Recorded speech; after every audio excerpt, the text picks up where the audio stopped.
أعوذ بالله من الشيطان الرجيم. بسم الله الرحمن الرحيم. ألف لام ميم. ذلك الكتاب لا ريب فيه هدى للمتقين الذين يؤمنون بالغيب ويقيمون الصلاة ومما رزقناهم ينفقون والذين يؤمنون بما أنزل إليك وما أنزل من قبلك وبالآخرة هم يوقنون أولئك على هدى من ربهم وأولئك هم المفلحون. إن الذين كفروا سواء عليهم أأنذرتهم أم لم تنذرهم لا يؤمنون. ختم الله على قلوبهم وعلى سمعهم وعلى أبصارهم غشاوة ولهم عذاب عظيم. ومن الناس من يقول آمنا بالله وباليوم الآخر وما هم بمؤمنين يخادعون الله والذين آمنوا وما يخدعون إلا أنفسهم وما يشعرون. في قلوبهم مرض فزادهم الله مرضا ولهم عذاب أليم بما كانوا يكذبون. وإذا قيل لهم لا تفسدوا في الأرض قالوا إنما نحن مصلحون ألا إنهم هم المفسدون ولكن لا يشعرون. وإذا قيل لهم آمنوا كما آمن الناس قالوا أنؤمن كما آمن السفهاء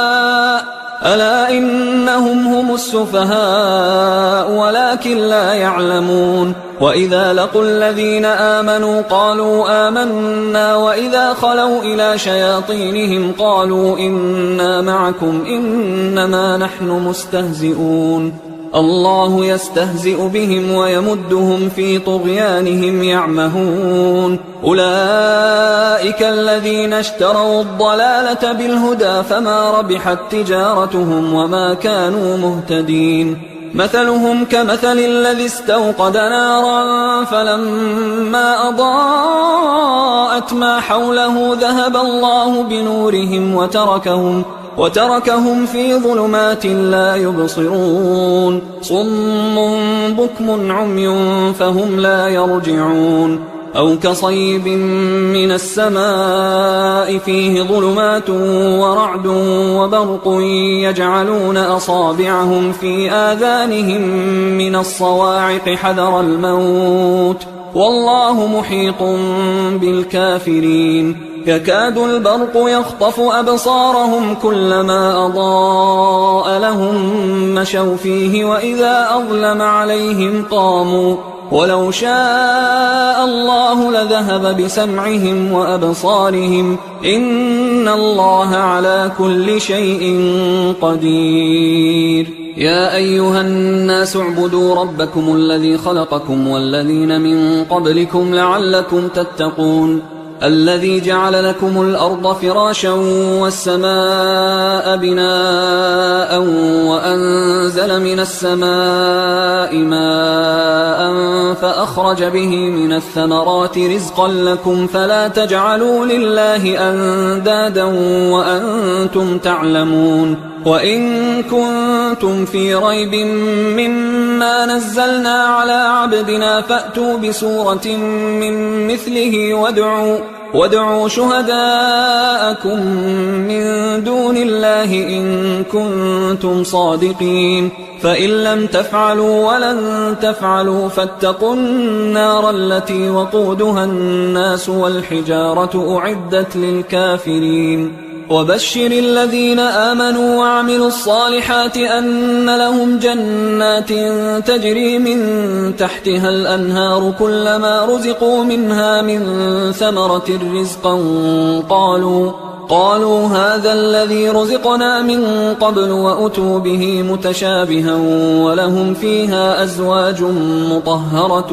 وهم فيها خالدون. إن الله لا يستحيي أن يضرب مثلا ما بعوضة فما فوقها فأما الذين آمنوا فيعلمون أنه الحق من ربهم وأما الذين كفروا فيقولون ماذا أراد الله بهذا مثلا يضل به كثيرا ويهدي به كثيرا وما يضل به إلا الفاسقين الذين ينقضون عهد الله من بعد ميثاقه ويقطعون ما أمر الله به أن يوصل ويفسدون في الأرض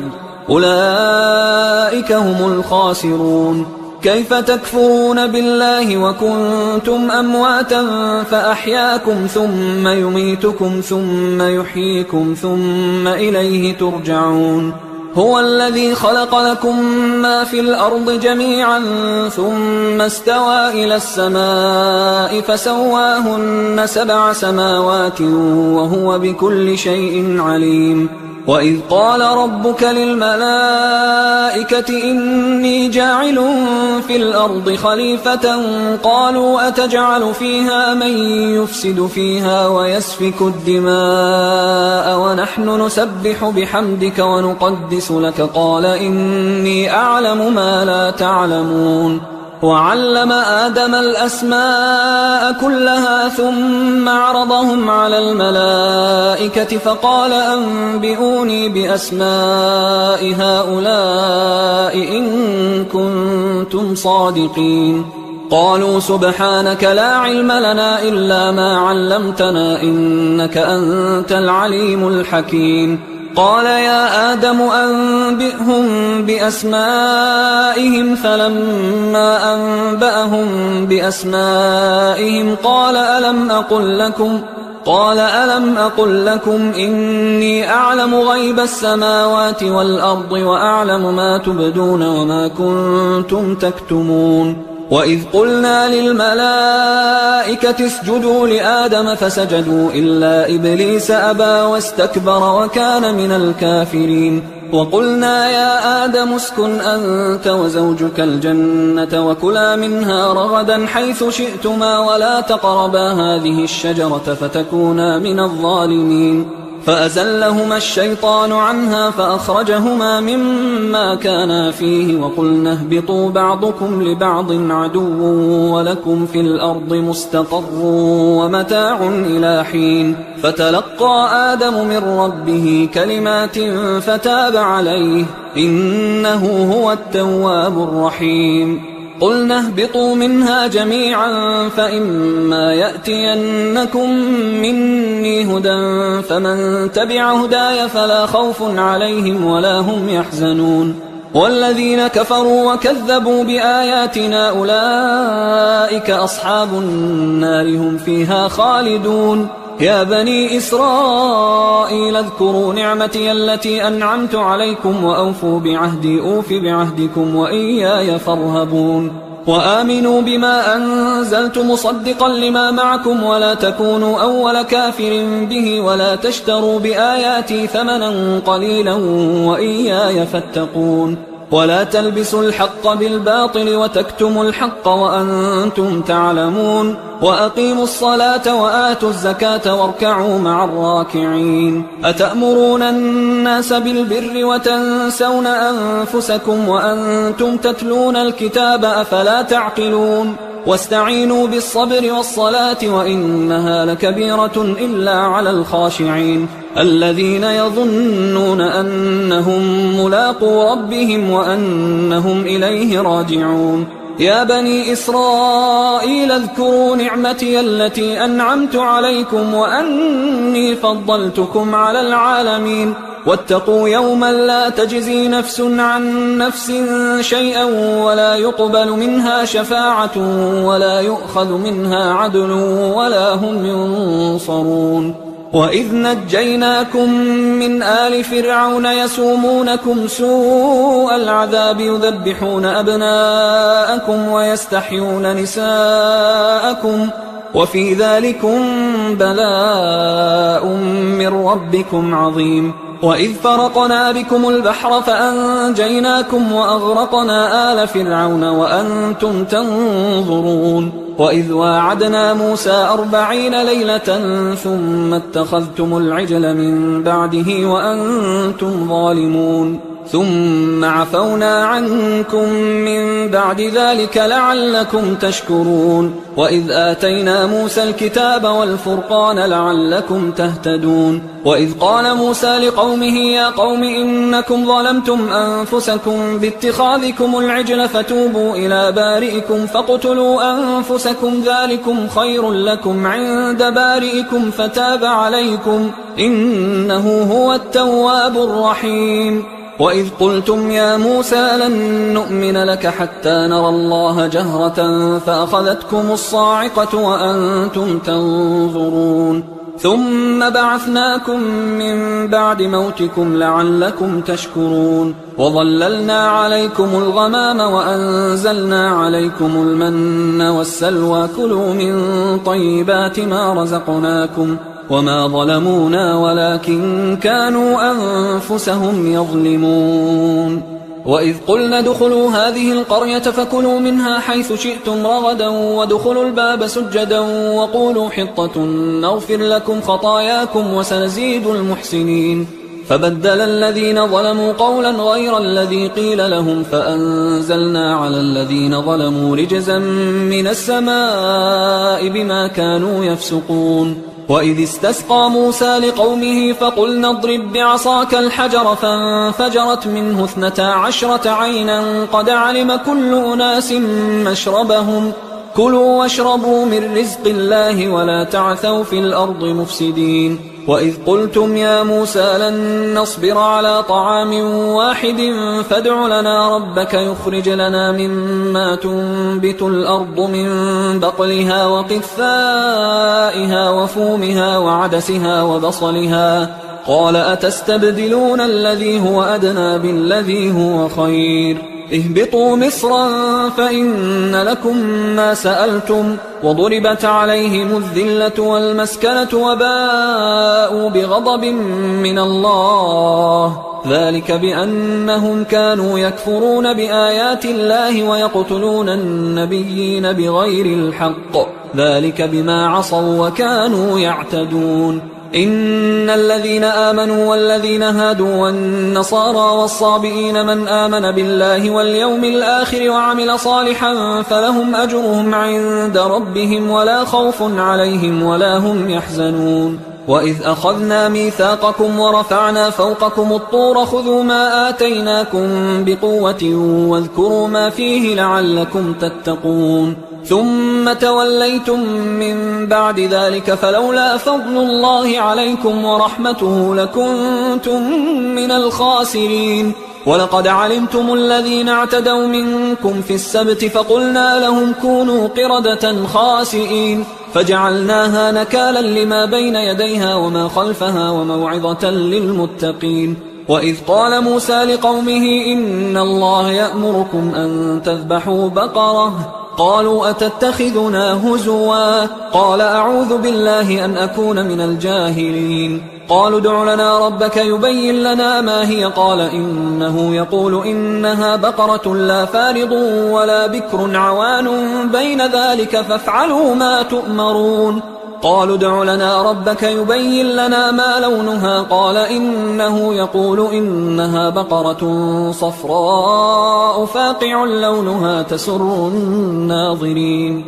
قالوا ادع لنا ربك يبين لنا ما هي إن البقرة شابه علينا وإنا إن شاء الله لمهتدون قال إنه يقول إنها بقرة لا ذلول تثير الأرض ولا تسقي الحرث مسلمة لا شية فيها قالوا الآن جئت بالحق فذبحوها وما كادوا يفعلون وإذ قتلتم نفسا فادارأتم فيها والله مخرج ما كنتم تكتمون فقلنا اضربوه ببعضها كذلك يحيي الله الموتى ويريكم آياته لعلكم تعقلون ثم قست قلوبكم من بعد ذلك فهي كالحجارة أو أشد قسوة وإن من الحجارة لما يتفجر منه الأنهار وإن منها لما يشقق فيخرج منه الماء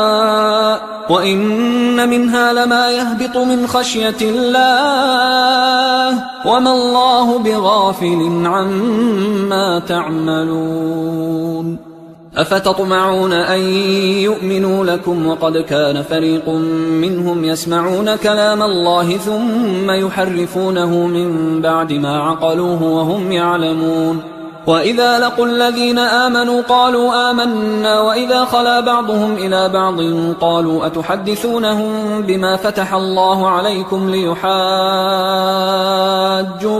به عند ربكم أفلا تعقلون. أولا يعلمون أن الله يعلم ما يسرون وما يعلنون. ومنهم أميون لا يعلمون الكتاب إلا أماني وإنهم إلا يظنون. فويل للذين يكتبون الكتاب بأيديهم ثم يقولون هذا من عند الله ليشتروا به ثمنا قليلا فويل لهم مما كتبت أيديهم وويل لهم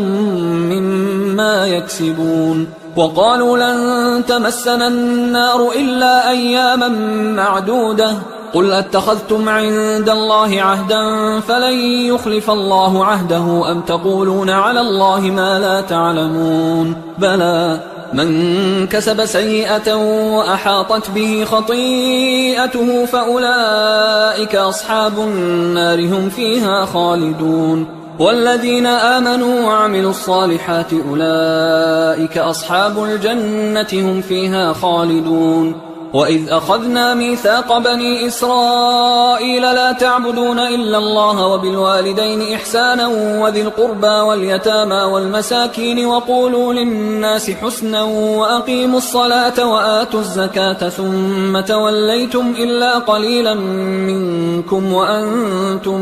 معرضون. وإذ أخذنا ميثاقكم لا تسفكون دماءكم ولا تخرجون أنفسكم من دياركم ثم أقررتم وأنتم تشهدون ثم أنتم هؤلاء تقتلون أنفسكم وتخرجون فريقا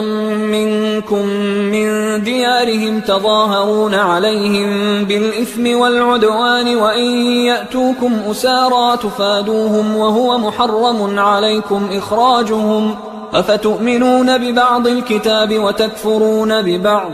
فما جزاء من يفعل ذلك منكم إلا خزي في الحياة الدنيا ويوم القيامة يردون إلى أشد العذاب وما الله بغافل عما تعملون. أولئك الذين اشتروا الحياة الدنيا بالآخرة فلا يخفف عنهم العذاب ولا هم ينصرون. ولقد آتينا موسى الكتاب وقفينا من بعده بالرسل وآتينا عيسى ابن مريم البينات وأيدناه بروح القدس أفكلما جاءكم رسول بما لا تهوى أنفسكم استكبرتم ففريقا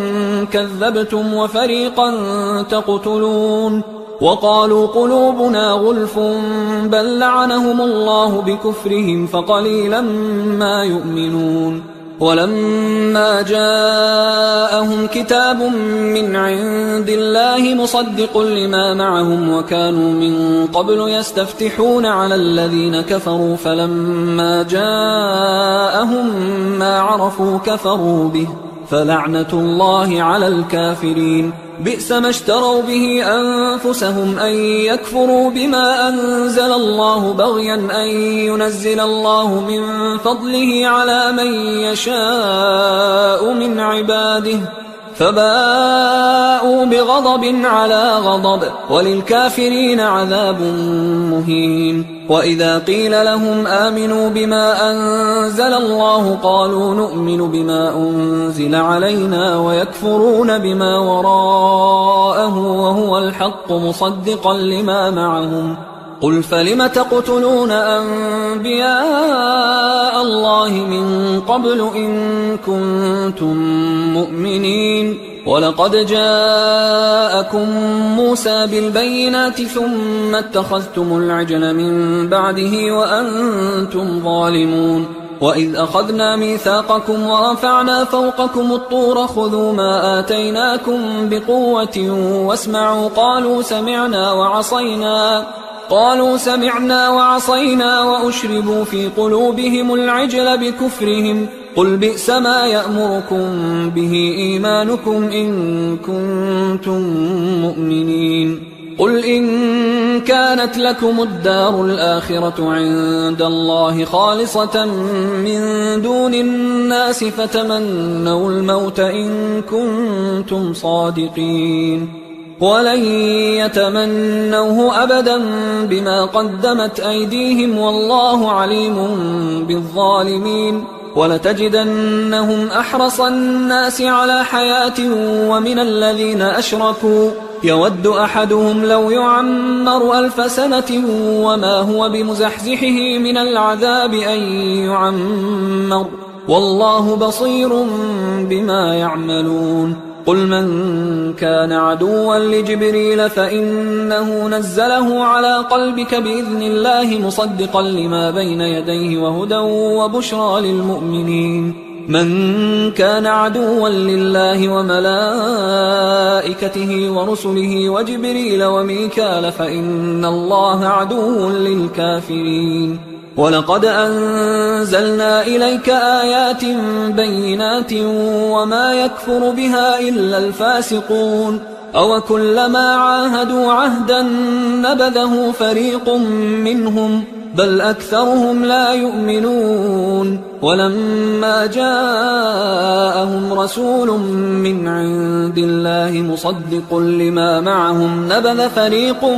من الذين أوتوا الكتاب كتاب الله وراء ظهورهم كأنهم لا يعلمون واتبعوا ما تتلو الشياطين على ملك سليمان وما كفر سليمان ولكن الشياطين كفروا يعلمون الناس السحر وما أنزل على الملكين ببابل هاروت وماروت وما يعلمان من أحد حتى يقولا إنما نحن فتنة فلا تكفر فيتعلمون منهما ما يفرقون به بين المرء وزوجه وما هم بضارين به من أحد إلا بإذن الله ويتعلمون ما يضرهم ولا ينفعهم ولقد علموا لمن اشتراه ما له في الآخرة من خلاق ولبئس ما شروا به أنفسهم لو كانوا يعلمون ولو أنهم آمنوا واتقوا لمثوبة من عند الله خير لو كانوا يعلمون يا أيها الذين آمنوا لا تقولوا راعنا وقولوا انظرنا واسمعوا وللكافرين عذاب أليم ما يود الذين كفروا من أهل الكتاب ولا المشركين أن ينزل عليكم من خير من ربكم والله يختص برحمته من يشاء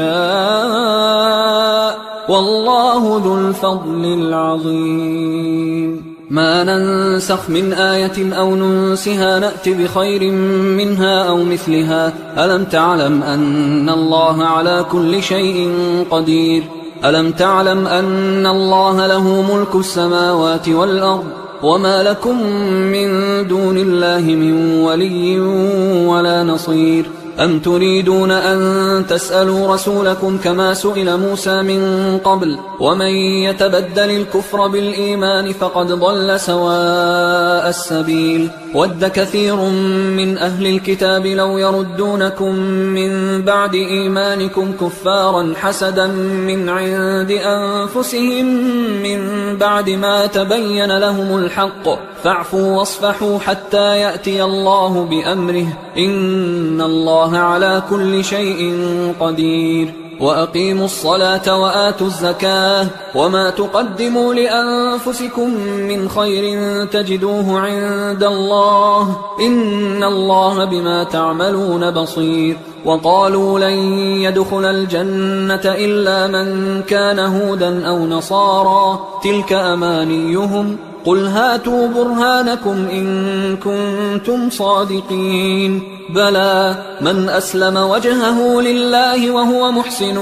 فله أجره عند ربه ولا خوف عليهم ولا هم يحزنون وقالت اليهود ليست النصارى على شيء وقالت النصارى ليست اليهود على شيء وهم يتلون الكتاب كذلك قال الذين لا يعلمون مثل قولهم فالله يحكم بينهم يوم القيامة فيما كانوا فيه يختلفون ومن أظلم ممن منع مساجد الله أن يذكر فيها اسمه وسعى في خرابها أولئك ما كان لهم أن يدخلوها إلا خائفين لهم في الدنيا خزي ولهم في الآخرة عذاب عظيم ولله المشرق والمغرب فأينما تولوا فثم وجه الله إن الله واسع عليم وقالوا اتخذ الله ولدا سبحانه بل له ما في السماوات والأرض كل له قانتون بديع السماوات والأرض وإذا قضى أمرا فإنما يقول له كن فيكون وقال الذين لا يعلمون لولا يكلمنا الله أو تأتينا آية كذلك قال الذين من قبلهم مثل قولهم تشابهت قلوبهم قد بينا الآيات لقوم يوقنون إنا أرسلناك بالحق بشيرا ونذيرا ولا تسأل عن أصحاب الجحيم ولن ترضى عنك اليهود ولا النصارى حتى تتبع ملتهم قل إن هدى الله هو الهدى ولئن اتبعت أهواءهم بعد الذي جاءك من العلم ما لك من الله من ولي ولا نصير الذين آتيناهم الكتاب يتلونه حق تلاوته أولئك يؤمنون به ومن يكفر به فأولئك هم الخاسرون يا بني إسرائيل اذكروا نعمتي التي أنعمت عليكم وأني فضلتكم على العالمين واتقوا يوما لا تجزي نفس عن نفس شيئا ولا يقبل منها عدل ولا تنفعها شفاعة ولا هم ينصرون وإذ ابتلى إبراهيم ربه بكلمات فأتمهن قال إني جاعلك للناس إماما قال ومن ذريتي قال لا ينال عهد الظالمين وإذ جعلنا البيت مثابة للناس وأمنا واتخذوا من مقام إبراهيم مصلى وعهدنا إلى إبراهيم وإسماعيل أن طهرا بيتي للطائفين والعاكفين والركع السجود وإذ قال إبراهيم رب اجعل هذا بلدا آمنا وارزق أهله من الثمرات من آمن منهم بالله واليوم الآخر قال ومن كفر فأمتعه قليلا ثم أضطره إلى عذاب النار وبئس المصير وإذ يرفع إبراهيم القواعد من البيت وإسماعيل ربنا تقبل منا إنك أنت السميع العليم ربنا وجعلنا مسلمين لك ومن ذريتنا أمة مسلمة لك وأرنا مناسكنا وتب علينا إنك أنت التواب الرحيم ربنا وبعث فيهم رسولا منهم يتلو عليهم آياتك ويعلمهم الكتاب والحكمة ويزكيهم إنك أنت العزيز الحكيم ومن يرغب عن ملة إبراهيم إلا من سفه نفسه ولقد اصطفيناه في الدنيا وإنه في الآخرة لمن الصالحين إذ قال له ربه أسلم قال أسلمت لرب العالمين. ووصى بها إبراهيم بنيه ويعقوب يا بني إن الله اصطفى لكم الدين فلا تموتن إلا وأنتم مسلمون. أم كنتم شهداء إذ حضر يعقوب الموت إذ قال لبنيه ما تعبدون من بعدي قالوا نعبد إلهك وإله آبائك إبراهيم وإسماعيل وإسحاق إلها واحدا ونحن له مسلمون. تلك أمة قد خلت لها ما كسبت ولكم ما كسبتم ولا تسألون عما كانوا يعملون. وقالوا كونوا هودا أو نصارى تهتدوا قل بل ملة إبراهيم حنيفا وما كان من المشركين. قولوا آمنا بالله وما أنزل إلينا وما أنزل إلى إبراهيم وإسماعيل وإسحاق ويعقوب والأسباط وما أوتي موسى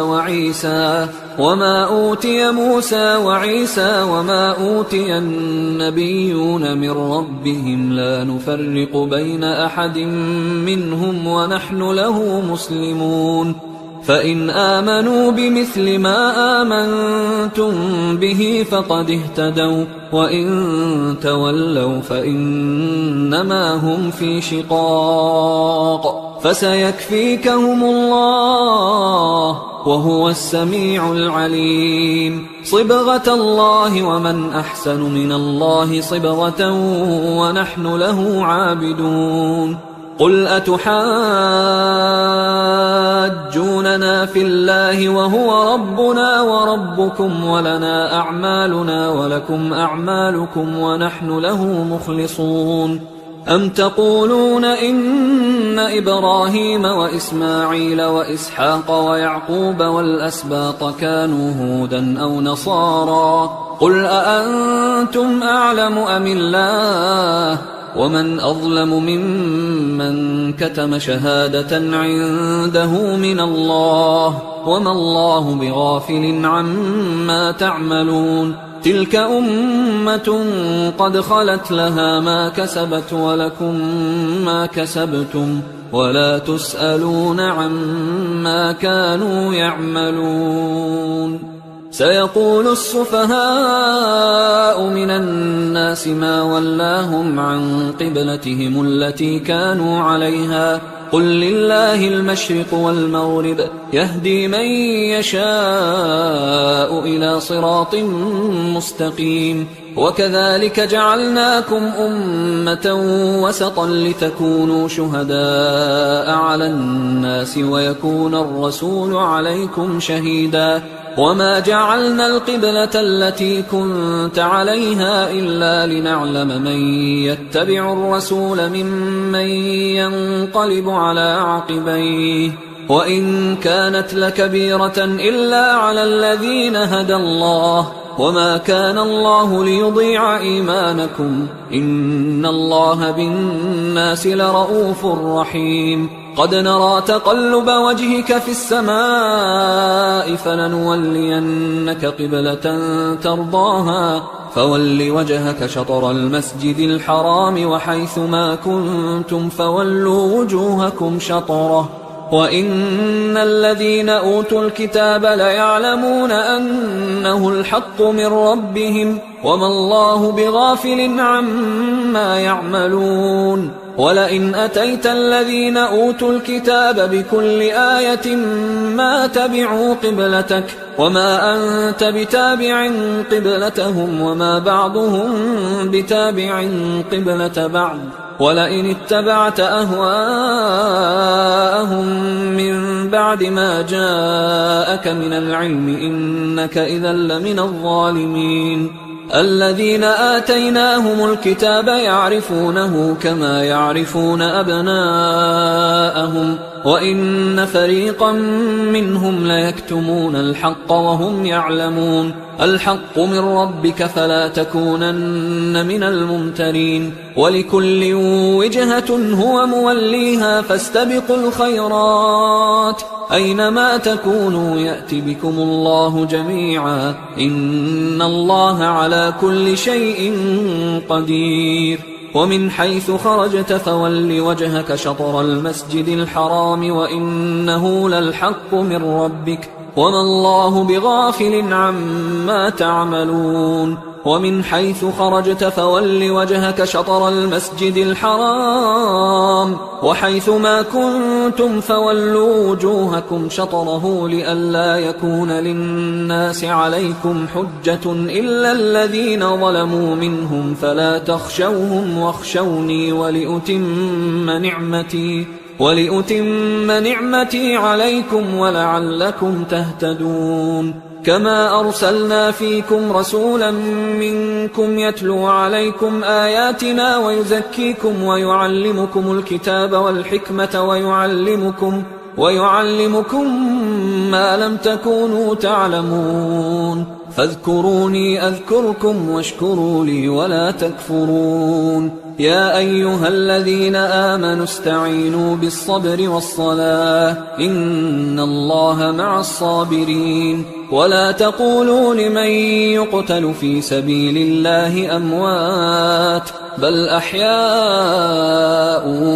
ولكن لا تشعرون ولنبلونكم بشيء من الخوف والجوع ونقص من الأموال والأنفس والثمرات وبشر الصابرين الذين إذا أصابتهم مصيبة قالوا إنا لله وإنا إليه راجعون أولئك عليهم صلوات من ربهم ورحمة وأولئك هم المهتدون إن الصفا والمروة من شعائر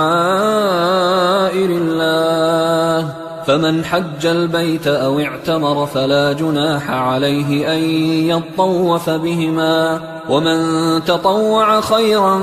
فإن الله شاكر عليم إن الذين يكتمون ما أنزلنا من البينات والهدى من بعد ما بيناه للناس في الكتاب أولئك يلعنهم الله ويلعنهم اللاعنون إلا الذين تابوا وأصلحوا وبينوا فأولئك أتوب عليهم وأنا التواب الرحيم إن الذين كفروا وماتوا وهم كفار أولئك عليهم لعنة الله والملائكة والناس أجمعين خالدين فيها لا يخفف عنهم العذاب ولا هم ينظرون وإلهكم إله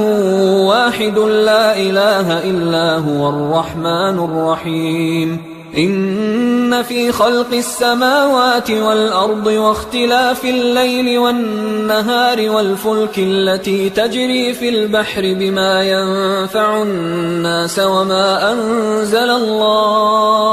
وما أنزل الله من السماء من ماء فأحيا به الأرض بعد موتها وبث فيها من كل دابة وتصريف الرياح والسحاب المسخر بين السماء والأرض لآيات لقوم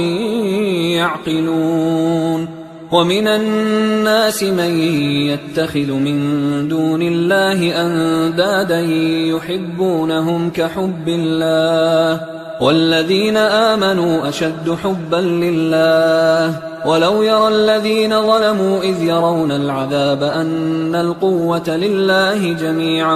وأن الله شديد العذاب إذ تبرأ الذين اتبعوا من الذين اتبعوا ورأوا العذاب وتقطعت بهم الأسباب وقال الذين اتبعوا لو أن لنا كرة فنتبرأ منهم كما تبرأوا منا كذلك يريهم الله أعمالهم حسرات عليهم وما هم بخارجين من النار يا أيها الناس كلوا مما في الأرض حلالا طيبا ولا تتبعوا خطوات الشيطان إنه لكم عدو مبين إنما يأمركم بالسوء والفحشاء وأن تقولوا على الله ما لا تعلمون وإذا قيل لهم اتبعوا ما أنزل الله قالوا بل نتبع ما ألفينا عليه آباءنا أولو كان آباؤهم لا يعقلون شيئا ولا يهتدون ومثل الذين كفروا كمثل الذي ينعق بما لا يسمع إلا دعاء ونداء صم بكم عمي فهم لا يعقلون يا أيها الذين آمنوا كلوا من طيبات ما رزقناكم واشكروا لله إن كنتم إياه تعبدون إنما حرم عليكم الميتة والدم ولحم الخنزير وما أهل به لغير الله فمن اضطر غير باغ ولا عاد فلا إثم عليه إن الله غفور رحيم إن الذين يكتمون ما أنزل الله من الكتاب ويشترون به ثمنا قليلا أولئك ما يأكلون في بطونهم إلا النار ولا يكلمهم الله يوم القيامة ولا يزكيهم ولهم عذاب أليم أولئك الذين اشتروا الضلالة بالهدى والعذاب بالمغفرة فما أصبرهم على النار ذلك بأن الله نزل الكتاب بالحق وإن الذين اختلفوا في الكتاب لفي شقاق بعيد ليس البر أن تولوا وجوهكم قبل المشرق والمغرب ولكن البر من آمن بالله واليوم الآخر والملائكة والكتاب والنبيين وآتى المال على حبه ذوي القربى واليتامى والمساكين وابن السبيل والسائلين وفي الرقاب وأقام الصلاة وآتى الزكاة والموفون بعهدهم إذا عاهدوا والصابرين في البأساء والضراء وحين البأس أولئك الذين صدقوا وأولئك هم المتقون يا أيها الذين آمنوا كتب عليكم القصاص في القتلى الحر بالحر والعبد بالعبد والأنثى بالأنثى فمن عفي له من أخيه شيء فاتباع بالمعروف وأداء إليه بإحسان ذلك تخفيف من ربكم ورحمة فمن اعتدى بعد ذلك فله عذاب أليم ولكم في القصاص حياة يا أولي الألباب لعلكم تتقون كتب عليكم إذا حضر أحدكم الموت إن ترك خيرا الوصية للوالدين والأقربين بالمعروف حقا على المتقين فمن بدله بعدما سمعه فإنما إثمه على الذين يبدلونه إن الله سميع عليم فمن خاف من موص جنفا أو إثما فأصلح بينهم فلا إثم عليه إن الله غفور رحيم. يا أيها الذين آمنوا كتب عليكم الصيام كما كتب على الذين من قبلكم لعلكم تتقون أياما معدودات، فمن كان منكم مريضا أو على سفر فعدة من أيام أخر، وعلى الذين يطيقونه فدية طعام مسكين، فمن تطوع خيرا فهو خير له، وأن تصوموا خير لكم إن كنتم تعلمون. شهر رمضان الذي أنزل فيه القرآن هدى للناس وبينات من الهدى والفرقان، فمن شهد منكم الشهر فليصم، ومن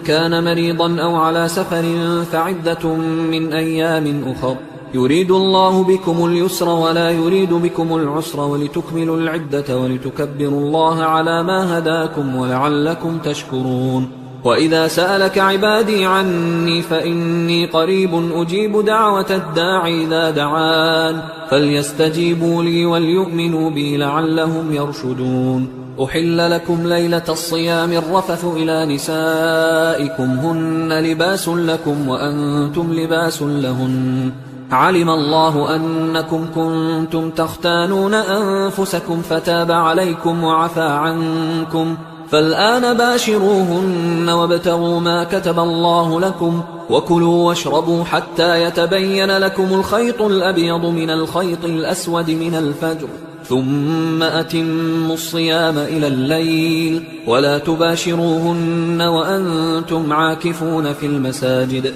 تلك حدود الله فلا تقربوها، كذلك يبين الله آياته للناس لعلهم يتقون. ولا تأكلوا أموالكم بينكم بالباطل وتدلوا بها إلى الحكام لتأكلوا فريقا من أموال الناس بالإثم وأنتم تعلمون. يسألونك عن الأهلة قل هي مواقيت للناس والحج، وليس البر بأن تأتوا البيوت من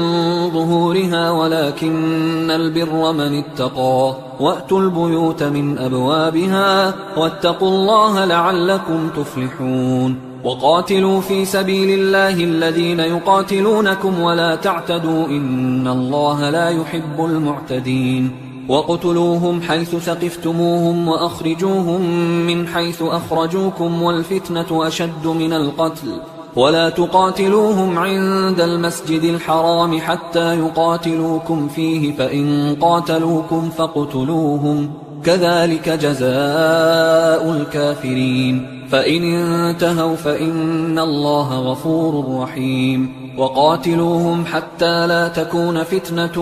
ويكون الدين لله، فإن انتهوا فلا عدوان إلا على الظالمين. الشهر الحرام بالشهر الحرام والحرمات قصاص، فمن اعتدى عليكم فاعتدوا عليه بمثل ما اعتدى عليكم، واتقوا الله واعلموا أن الله مع المتقين. وأنفقوا في سبيل الله ولا تلقوا بأيديكم إلى التهلكة وأحسنوا إن الله يحب المحسنين. وأتموا الحج والعمرة لله، فإن أحصرتم فما استيسر من الهدي، ولا تحلقوا رؤوسكم حتى يبلغ الهدي محله، فمن كان منكم مريضا أو به أذى من رأسه ففدية من صيام أو صدقة أو نسك، فإذا أمنتم فمن تمتع بالعمرة إلى الحج فما استيسر من الهدي، فمن لم يجد فصيام 3 أيام في الحج و7 إذا رجعتم، تلك 10 كاملة، ذلك لمن لم يكن أهله حاضر المسجد الحرام. واتقوا الله واعلموا أن الله شديد العقاب. الحج أشهر معلومات، فمن فرض فيهن الحج فلا رفث ولا فسوق ولا جدال في الحج، وما تفعلوا من خير يعلمه الله، وتزودوا فإن خير الزاد التقوى واتقون يا أولي الألباب. ليس عليكم جناح أن تبتغوا فضلا من ربكم، فإذا أفضتم من عرفات فاذكروا الله عند المشعر الحرام واذكروه كما هداكم وإن كنتم من قبله لمن الضالين. ثم أفيضوا من حيث أفاض الناس واستغفروا الله إن الله غفور رحيم. فإذا قضيتم مناسككم فاذكروا الله كذكركم آباءكم أو أشد ذكرا. فمن الناس من يقول ربنا آتنا في الدنيا وما له في الآخرة من خلاق، ومنهم من يقول ربنا آتنا في الدنيا حسنة وفي الآخرة حسنة وقنا عذاب النار. أولئك لهم نصيب مما كسبوا والله سريع الحساب. واذكروا الله في أيام معدودات، فمن تعجل في يومين فلا إثم عليه ومن تأخر فلا إثم عليه لمن اتقى. واتقوا الله واعلموا أنكم إليه تحشرون. ومن الناس من يعجبك قوله في الحياة الدنيا ويشهد الله على ما في قلبه وهو ألد الخصام. وإذا تولى سعى في الأرض ليفسد فيها ويهلك الحرث والنسل والله لا يحب الفساد. وإذا قيل له اتق الله أخذته العزة بالإثم فحسبه جهنم ولبئس المهاد. ومن الناس من يشري نفسه ابتغاء مرضات الله والله رؤوف بالعباد. يا أيها الذين آمنوا ادخلوا في السلم كافة ولا تتبعوا خطوات الشيطان إنه لكم عدو مبين. فإن زللتم من بعد ما جاءتكم البينات فاعلموا أن الله عزيز حكيم. هل ينظرون إلا أن يأتيهم الله في ظلل من الغمام والملائكة وقضي الأمر وإلى الله ترجع الأمور. سل بني إسرائيل كم آتيناهم من آية بينة ومن يبدل نعمة الله من بعد ما جاءته فإن الله شديد العقاب. زين للذين كفروا الحياة الدنيا ويسخرون من الذين آمنوا والذين اتقوا فوقهم يوم القيامة والله يرزق من يشاء بغير حساب. كان الناس أمة واحدة فبعث الله النبيين مبشرين ومنذرين وأنزل معهم الكتاب بالحق ليحكم بين الناس فيما اختلفوا فيه وما اختلف فيه إلا الذين أوتوه من بعد ما جاءتهم البينات بغيا بينهم فهدى الله الذين آمنوا لما اختلفوا فيه من الحق بإذنه والله يهدي من يشاء إلى صراط مستقيم. أم حسبتم أن تدخلوا الجنة ولما يأتكم مثل الذين خلوا من قبلكم مستهم البأساء والضراء وزلزلوا حتى يقول الرسول والذين آمنوا معه متى نصر الله ألا إن نصر الله قريب. يسألونك ماذا ينفقون قل ما أنفقتم من خير فللوالدين والأقربين واليتامى والمساكين وابن السبيل وما تفعلوا من خير فإن الله به عليم كتب عليكم القتال وهو كره لكم وعسى أن تكرهوا شيئا وهو خير لكم وعسى أن تحبوا شيئا وهو شر لكم والله يعلم وأنتم لا تعلمون يسألونك عن الشهر الحرام قتال فيه قل قتال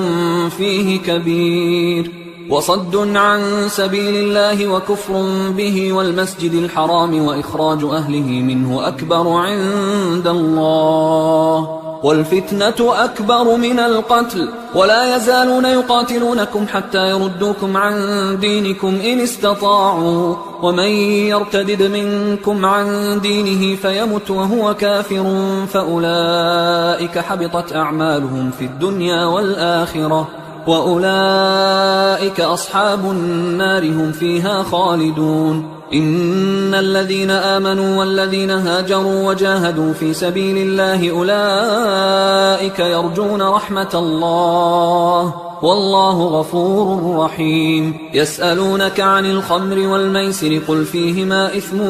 كبير ومنافع للناس وإثمهما أكبر من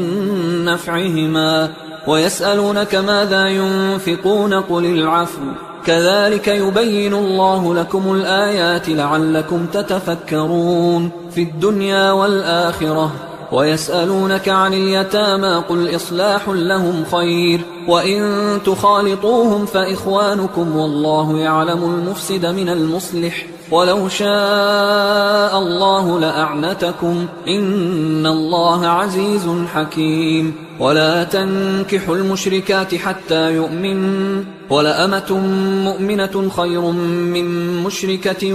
ولو أعجبتكم ولا تنكحوا المشركين حتى يؤمنوا ولعبد مؤمن خير من مشرك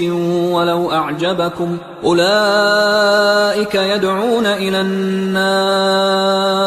والله يدعو إلى الجنة والمغفرة بإذنه ويبين آياته للناس لعلهم يتذكرون ويسألونك عن المحيض قل هو أذى فاعتزلوا النساء في المحيض ولا تقربوهن حتى يطهرن فإذا تطهرن فأتوهن من حيث أمركم الله إن الله يحب التوابين ويحب المتطهرين نساؤكم حرث لكم فأتوا حرثكم أنى شئتم وقدموا لأنفسكم واتقوا الله واعلموا أنكم ملاقوه وبشر المؤمنين ولا تجعلوا الله عرضة لأيمانكم أن تبروا وتتقوا وتصلحوا بين الناس والله سميع عليم لا يؤاخذكم الله باللغو في أيمانكم ولكن يؤاخذكم بما كسبت قلوبكم والله غفور حليم للذين يؤلون من نسائهم تربص 4 أشهر فإن فاءوا فإن الله غفور رحيم وإن عزموا الطلاق فإن الله سميع عليم والمطلقات يتربصن بأنفسهن 3 قروء ولا يحل لهن أن يكتمن ما خلق الله في أرحامهن إن كن يؤمن بالله واليوم الآخر وبعولتهن أحق بردهن في ذلك إن أرادوا إصلاحا ولهن مثل الذي عليهن بالمعروف وللرجال عليهن درجة والله عزيز حكيم الطلاق 2 فإمساك بمعروف أو تسريح بإحسان ولا يحل لكم أن تأخذوا مما آتيتموهن شيئا إلا أن يخافا ألا يقيما حدود الله فإن خفتم ألا يقيما حدود الله فلا جناح عليهما فيما افتدت به تلك حدود الله فلا تعتدوها ومن يتعد حدود الله فأولئك هم الظالمون فإن طلقها فلا تحل له من بعد حتى تنكح زوجا غيره فإن طلقها فلا جناح عليهما أن يتراجعا إن ظنا أن يقيما حدود الله وتلك حدود الله يبينها لقوم يعلمون وإذا طلقتم النساء فبلغن أجلهن فأمسكوهن بمعروف أو سرحوهن بمعروف ولا تمسكوهن ضرارا لتعتدوا ومن يفعل ذلك فقد ظلم نفسه ولا تتخذوا آيات الله هزوا واذكروا نعمة الله عليكم وما أنزل عليكم من الكتاب والحكمة يعظكم به واتقوا الله واعلموا أن الله بكل شيء عليم وإذا طلقتم النساء فبلغن أجلهن فلا تعضلوهن أن ينكحن أزواجهن إذا تراضوا بينهم بالمعروف ذلك يوعظ به من كان منكم يؤمن بالله واليوم الآخر ذلكم أزكى لكم وأطهر والله يعلم وأنتم لا تعلمون والوالدات يرضعن أولادهن حولين كاملين لمن أراد أن يتم الرضاعة وعلى المولود له رزقهن وكسوتهن بالمعروف لا تكلف نفس إلا وسعها لا تضار والدة بولدها ولا مولود له بولده وعلى الوارث مثل ذلك فإن أرادا فصالا عن تراض منهما وتشاور فلا جناح عليهما وإن أردتم أن تسترضعوا أولادكم فلا جناح عليكم إذا سلمتم ما آتيتم بالمعروف واتقوا الله واعلموا أن الله بما تعملون بصير والذين يتوفون منكم ويذرون أزواجا يتربصن بأنفسهن 4 أشهر وعشرا فإذا بلغن أجلهن فلا جناح عليكم فيما فعلن في أنفسهن بالمعروف والله بما تعملون خبير ولا جناح عليكم فيما عرضتم به من خطبة النساء أو أكننتم في أنفسكم علم الله أنكم ستذكرونهن ولكن لا تواعدوهن سرا إلا أن تقولوا قولا معروفا ولا تعزموا عقدة النكاح حتى يبلغ الكتاب أجله واعلموا أن الله يعلم ما في أنفسكم فاحذروه واعلموا أن الله غفور حليم لا جناح عليكم إن طلقتم النساء ما لم تمسوهن أو تفرضوا لهن فريضة ومتعوهن على الموسع قدره وعلى المقتر قدره متاعا بالمعروف حقا على المحسنين وإن طلقتموهن من قبل أن تمسوهن وقد فرضتم لهن فريضة فنصف ما فرضتم إلا أن يعفون أو يعفو الذي بيده عقدة النكاح وأن تعفوا أقرب للتقوى ولا تنسوا الفضل بينكم إن الله بما تعملون بصير حافظوا على الصلوات والصلاة الوسطى وقوموا لله قانتين فإن خفتم فرجالا أو ركبانا فإذا أمنتم فاذكروا الله كما علمكم ما لم تكونوا تعلمون والذين يتوفون منكم ويذرون أزواجا وصية لأزواجهم متاعا إلى الحول غير إخراج فإن خرجن فلا جناح عليكم فيما فعلن في أنفسهن من معروف والله عزيز حكيم وللمطلقات متاع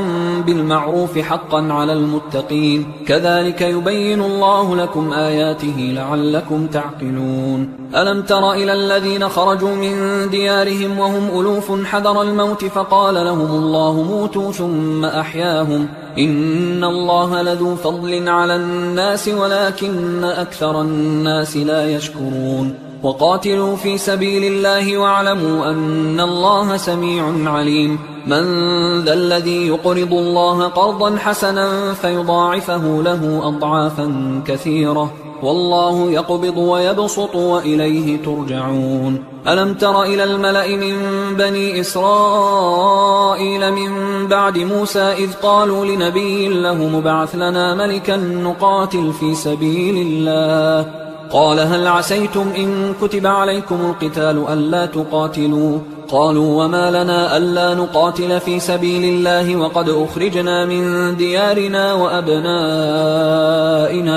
فلما كتب عليهم القتال تولوا إلا قليلا منهم والله عليم بالظالمين وقال لهم نبيهم إن الله قد بعث لكم طالوت ملكا قالوا أنى يكون له الملك علينا ونحن أحق بالملك منه ولم يؤت سعة من المال قال إن الله اصطفاه عليكم وزاده بسطة في العلم والجسم والله يؤتي ملكه من يشاء والله واسع عليم وقال لهم نبيهم إن آية ملكه أن يأتيكم التابوت فيه سكينة من ربكم وبقية مما ترك آل موسى وآل هارون تحمله الملائكة إن في ذلك لآية لكم إن كنتم مؤمنين فلما فصل طالوت بالجنود قال إن الله مبتليكم بنهر فمن شرب منه فليس مني ومن لم يطعمه فإنه مني إلا من اغترف غرفة بيده فشربوا منه إلا قليلا منهم فلما جاوزه هو والذين آمنوا معه قالوا لا طاقة لنا اليوم بجالوت وجنوده قال الذين يظنون أنهم ملاقوا الله كم من فئة قليلة غلبت فئة كثيرة بإذن الله والله مع الصابرين ولما برزوا لجالوت وجنوده قالوا ربنا أفرغ علينا صبرا وثبت أقدامنا وانصرنا على القوم الكافرين فهزموهم بإذن الله وقتل داود جالوت وآتاه الله الملك والحكمة وعلمه مما يشاء ولولا دفع الله الناس بعضهم ببعض لفسدت الأرض ولكن الله ذو فضل على العالمين تلك آيات الله نتلوها عليك بالحق وإنك لمن المرسلين تلك الرسل فضلنا بعضهم على بعض منهم من كلم الله ورفع بعضهم درجات وآتينا عيسى ابن مريم البينات وأيدناه بروح القدس ولو شاء الله ما اقتتل الذين من بعدهم من بعد ما جاءتهم البينات ولكن اختلفوا فمنهم من آمن ومنهم من كفر ولو شاء الله ما اقتتلوا ولكن الله يفعل ما يريد يا أيها الذين آمنوا أنفقوا مما رزقناكم من قبل أن يأتي يوم لا بيع فيه ولا خلة ولا شفاعة والكافرون هم الظالمون الله لا إله إلا هو الحي القيوم لا تأخذه سنة ولا نوم له ما في السماوات وما في الأرض من ذا الذي يشفع عنده إلا بإذنه يعلم ما بين أيديهم وما خلفهم ولا يحيطون بشيء من علمه إلا بما شاء وسع كرسيه السماوات والأرض ولا يؤوده حفظهما وهو العلي العظيم لا إكراه في الدين قد تبين الرشد من الغي فمن يكفر بالطاغوت ويؤمن بالله فقد استمسك بالعروة الوثقى لا انفصام لها والله سميع عليم الله ولي الذين آمنوا يخرجهم من الظلمات إلى النور والذين كفروا أولياؤهم الطاغوت يخرجونهم من النور إلى الظلمات أولئك أصحاب النار هم فيها خالدون ألم تر إلى الذي حاج إبراهيم في ربه أن آتاه الله الملك إذ قال إبراهيم ربي الذي يحيي ويميت قال أنا أحيي وأميت قال إبراهيم فإن الله يأتي بالشمس من المشرق فأت بها من المغرب فبهت الذي كفر والله لا يهدي القوم الظالمين أو كالذي مر على قرية وهي خاوية على عروشها قال أنى يحيي هذه الله بعد موتها فأماته الله 100 عام ثم بعثه قال كم لبثت قال لبثت يوما أو بعض يوم قال بل لبثت 100 عام فانظر إلى طعامك وشرابك لم يتسنه وانظر إلى حمارك ولنجعلك آية للناس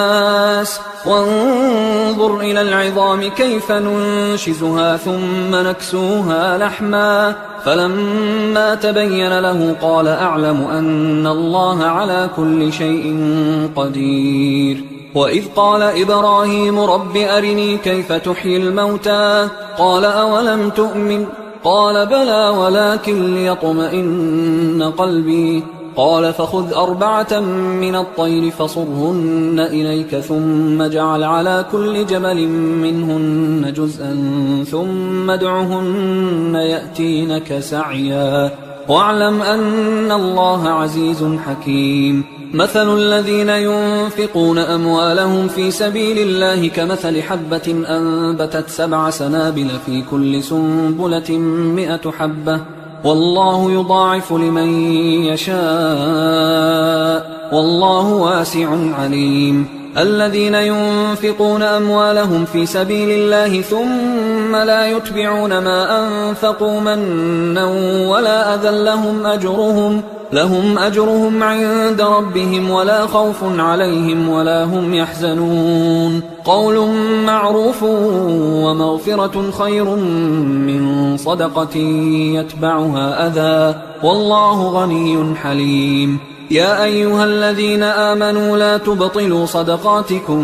بالمن والأذى كالذي ينفق ماله رئاء الناس ولا يؤمن بالله واليوم الآخر فمثله كمثل صفوان عليه تراب فأصابه وابل فتركه صلدا لا يقدرون على شيء مما كسبوا والله لا يهدي القوم الكافرين ومثل الذين ينفقون أموالهم ابتغاء مرضات الله وتثبيتا من أنفسهم كمثل جنة بربوة أصابها وابل فآتت أكلها ضعفين فإن لم يصبها وابل فطل والله بما تعملون بصير أيود أحدكم أن تكون له جنة من نخيل وأعناب تجري من تحتها الأنهار له فيها من كل الثمرات وأصابه الكبر وله ذرية ضعفاء فأصابها إعصار فيه نار فاحترقت كذلك يبين الله لكم الآيات لعلكم تتفكرون يا أيها الذين آمنوا أنفقوا من طيبات ما كسبتم ومما أخرجنا لكم من الأرض ولا تيمموا الخبيث منه تنفقون ولستم بآخذيه إلا أن تغمضوا فيه واعلموا أن الله غني حميد الشيطان يعدكم الفقر ويأمركم بالفحشاء والله يعدكم مغفرة منه وفضلا والله واسع عليم يؤتي الحكمة من يشاء ومن يؤت الحكمة فقد أوتي خيرا كثيرا وما يذكر إلا أولو الألباب وما أنفقتم من نفقة أو نذرتم من نذر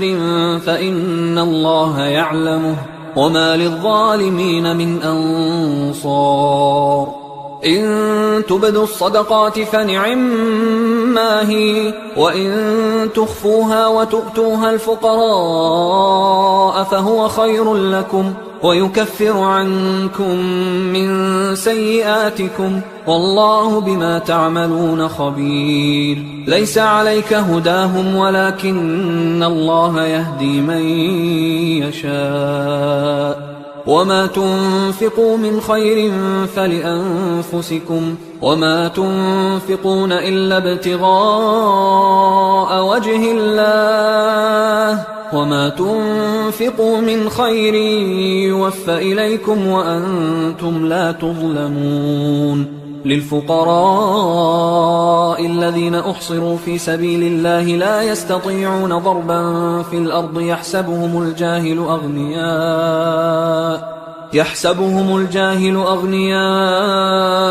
من التعفف تعرفهم بسيماهم لا يسألون الناس إلحافا وما تنفقوا من خير فإن الله به عليم الذين ينفقون أموالهم بالليل والنهار سرا وعلانية فلهم أجرهم عند ربهم ولا خوف عليهم ولا هم يحزنون الذين يأكلون الربا لا يقومون إلا كما يقوم الذي يتخبطه الشيطان من المس ذلك بأنهم قالوا إنما البيع مثل الربا وأحل الله البيع وحرم الربا فمن جاءه موعظة من ربه فانتهى فله ما سلف وأمره إلى الله ومن عاد فأولئك أصحاب النار هم فيها خالدون يمحق الله الربا ويربي الصدقات والله لا يحب كل كفار أثيم إن الذين آمنوا وعملوا الصالحات وأقاموا الصلاة وآتوا الزكاة لهم أجرهم عند ربهم ولا خوف عليهم ولا هم يحزنون يا أيها الذين آمنوا اتقوا الله وذروا ما بقي من الربا إن كنتم مؤمنين فإن لم تفعلوا فأذنوا بحرب من الله ورسوله وإن تبتم فلكم رؤوس أموالكم لا تظلمون ولا تظلمون وإن كان ذو عسرة فنظرة إلى ميسرة وأن تصدقوا خير لكم إن كنتم تعلمون واتقوا يوما ترجعون فيه إلى الله ثم توفى كل نفس ما كسبت وهم لا يظلمون يا أيها الذين آمنوا إذا تداينتم بدين إلى أجل مسمى فاكتبوه وليكتب بينكم كاتب بالعدل ولا يأب كاتب أن يكتب كما علمه الله فليكتب وليملل الذي عليه الحق وليتق الله ربه ولا يبخس منه شيئا فإن كان الذي عليه الحق سفيها أو ضعيفا أو لا يستطيع أن يمله فليملل وليه بالعدل واستشهدوا شهيدين من رجالكم فإن لم يكونا رجلين فرجل وامرأتان ممن ترضون من الشهداء أن تضل إحداهما فتذكر إحداهما الأخرى ولا يأبى الشهداء إذا ما دعوا ولا تسأموا أن تكتبوه صغيرا أو كبيرا إلى أجله ذلكم أقسط عند الله وأقوم للشهادة وأدنى أن لا ترتابوا إلا أن تكون تجارة حاضرة تديرونها بينكم فليس عليكم جناح ألا تكتبوها وأشهدوا إذا تبايعتم ولا يضار كاتب